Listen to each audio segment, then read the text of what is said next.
Hello friends. तो आज हम व्यंजनों को मिलाने का अभ्यास करेंगे। आपने पिछली वीडियो में देखा था कि व्यंजनों को मिलाने के क्या नियम और क्या निर्देश हैं। उन नियमों का अगर आप पालन करेंगे और व्यंजनों की दिशा का जो कि डायरेक्शन है कि व्यंजन ऊपर जा रहा है कि व्यंजन नीचे आने वाला है, अधोगामी है या ऊर्ध्वगामी है, उसका अच्छे से ध्यान रखेंगे तो आप व्यंजनों को आसानी से मिला ले जाएंगे, चाहे कैसा भी शब्द हो। तो यहाँ पर हम कुछ शब्द और कुछ वाक्य लेकर आए हैं जो कि आपको इसमें सहायता करेंगे। तो कुछ शब्दों की आउटलाइंस आपको बनी हुई दिख रही है, जैसे कि कल, का और ला, घर, गरम, सरम, सरम, खटक, टपक, भड़क, लपक। इनमें वही नियम लग रहे हैं। अगर आपको नियम थोड़े से भी याद होंगे जो कि आपने पिछली वीडियो में देखे थे, अगर आपको याद नहीं है तो उस वीडियो को फिर से देख लें। उसका डिस्क्रिप्शन, उसकी लिंक भी मैं अपने डिस्क्रिप्शन बॉक्स में आपको दे दूंगी।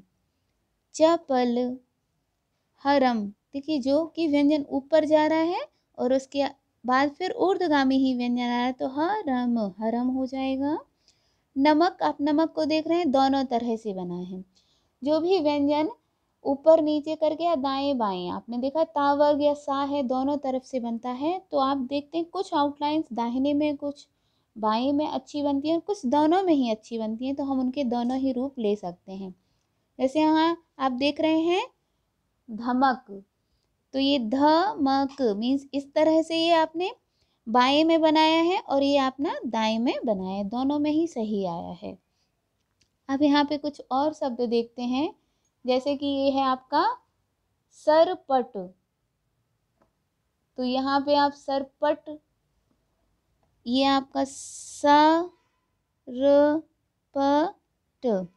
सा के बाद लिए हमने दाहिना लिया है क्योंकि इसके बाद जो है ना, जो व्यंजन आ रहा है वो हमारा कौन सा आ रहा है, ऊर्ध्वगामी व्यंजन आ रहा है, ऊपर की तरफ जा रहा है। चाहे व्यंजन अधोगामी भी आए, लेकिन अगर उनके बीच में एंगल नहीं बनता है, देखिए जब भी कोई व्यंजन बनता है, जुड़ता है, तो उसमें एंगल बनते हैं। ये कोण आपको दिख रहा है, यही कोण आपका निश्चित करता है कि आपका व्यंजन सही तरीके से बना है, जिससे कि आप इसको आसानी से पढ़ पाएंगे। क्योंकि आशुलिपि को लिखना बहुत सरल होता है, लेकिन इसको अगर आप पढ़ नहीं पाते हैं तो ये किसी भी काम की नहीं होती है। तो इसको पढ़ना बहुत ज़्यादा आवश्यक है। दूसरा शब्द लिखा है पकड़, पकड़ पा लाइन पे खत्म हुआ, का और डा पकड़। जतन, जा लाइन पे खत्म हुआ, इसके बाद आप दाहिना वाला बनाएंगे, फिर ना बनाएंगे। मन, म न, मन, मन दोनों ही तरह से आप बना सकते हैं, जैसे कि आप चाहें। समय, देखिए स म, या के लिए जोड़ना, देखना हल्का सा ऊपर ले गए और सिर्फ इतना कर देना है, ठीक है ना। इसमें या के लिए आपको इस तरह से ये जो बनाते हैं पूरा ये घुमाव नहीं देना है, ठीक। सिर्फ आप एक बार फिर से बना के दिखाती हूँ, सा म और ये ऊपर ले गए और इसको या, समय। का ला ऊर्ध्वगामी, फिर का, कलक, इसको आप अधोगामी व्यंजन के साथ भी बना सकती हैं, जैसे कि ये आपने का, अधोगामी व्यंजन ला और फिर का, कलक। मच्छर, म च छ और रा। तो आशुलिपि में हम क्या करते हैं कि आधे चा का कोई भी यहाँ पे नियम नहीं होता है, इसके लिए पूरा ही चा या जो भी व्यंजन है लिखते हैं, और जब उसका हिंदी में प्रतिलेखन करते हैं तो जैसी भी हिंदी की वर्तनी होती है उसी वर्तनी में उसको लिखते हैं। तो इसके लिए आपको हिंदी का भी अच्छा सा ज्ञान होना चाहिए, तभी आप हिंदी आशुलिपि में बहुत अच्छे हो पाएंगे। मच, मच, क टा, देखिए हा को जोड़ने का तरीका देखा, ये गया और कटहल। टहल में एक बार फिर से देख सकते हैं टा, ये आपने इस तरह से हा लिया और ये ला, टहल। सड़क,